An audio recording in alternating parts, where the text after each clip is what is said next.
of our generation have left a lot of problems in the world. We've messed things up a lot. We haven't been able to solve a lot of the major world problems. And that's up to you. We're hoping that you can come along and fix what we haven't figured out the way to do yet. As I wander here around High Point, I think of this Apple ideal that we have, which is the way something looks on the outside represents how good it is on the inside. And driving around this campus, I was just in awe. And I said, if I had seen this place back when I went to college, although it wasn't the same then, if I had seen that, this is where I would have wanted to go. Now, the purpose of a good education isn't necessarily the content you've learned. You have actually learned how to learn here. You have learned how to go through long projects of learning to get completion of goals and projects. And that's what's going to really apply to your life. And then what you're taught is less important than being motivated to want to learn and to want to continue learning as you progress through your careers.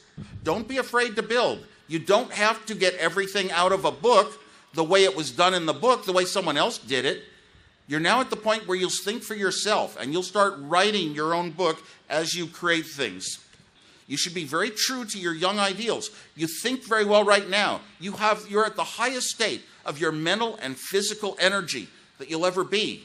And you're a good thinking. And as you grow up, oh my gosh, I'm going to have to become a different person. When I'm successful in business, when I'm an adult, I have to think about the world in different ways. No, trust your youthful thinking and try to stick with it. If you believe you're a good person, know yourself and don't let your successes in life that you'll encounter, don't let those change who you are.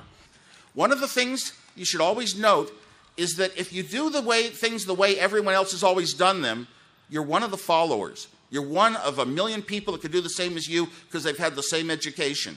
You want to be a leader, try to think new ways to solve the old problems. Very often we look at something we have and say, I could make it better. That's innovation. But you know what? Sometimes we say, I could do something totally different that makes life a lot easier for people, and that's true invention. The old color television that took $1,000 to generate. And then I'd say, what if I did this little thing with a digital chip that cost $1? It's not in any books. None of this mathematics or technology is in any books. But the color television would think it's color. And that was really the start of a big company. If something's worth doing, try to do it well. I used to try to compete with myself and maybe design a computer and design it over and over and over, trying to think of better ways to do it. Better meant fewer parts, easier to build, more reliable, those sort of things. It turns out that I got very good at it, but I came up with techniques that were in my head, not in any book. Those are where you can think of yourself as trying to be better than anyone else in the world. Change is certain. It's unbelievable how fast change is occurring in this digital era. Change is certain, and you can be a part of it.